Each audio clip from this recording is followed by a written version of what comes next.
বন্ধুরা, welcome to my new blog. আজ আমি মায়াপুর ইস্কন মন্দির দর্শন করতে বেরিয়েছি। চলো আমার সাথে তোমরাও ইস্কন মন্দির দর্শন করো।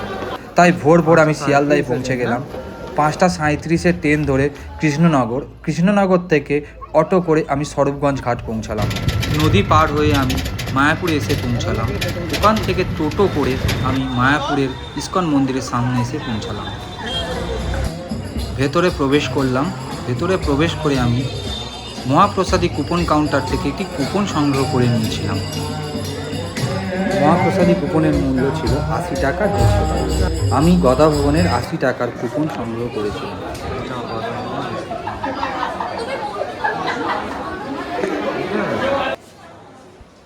গদা ভবন দর্শন করে আমি চলে এসেছিলাম গোশালাতে।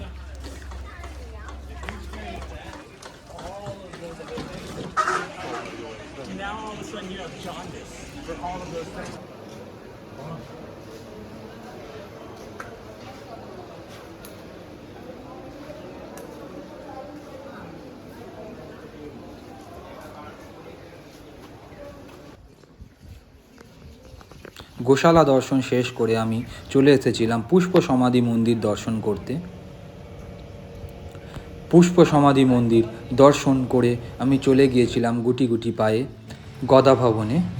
1টা থেকে গদা ভবনে ভোগ প্রসাদী দেওয়া হয়, তাই আমি লাইন দিয়ে ধীরে ধীরে গদা ভবনের ভোগ প্রসাদী কক্ষে প্রবেশ করেছিলাম।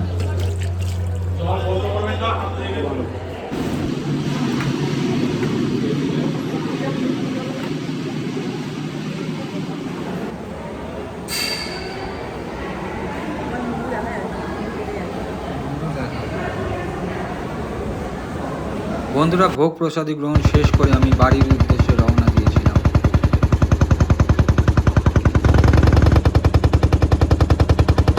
বন্ধুরা, চ্যানেলটা যদি ভালো লেগে থাকে প্লিজ আমাকে সাপোর্ট করুন।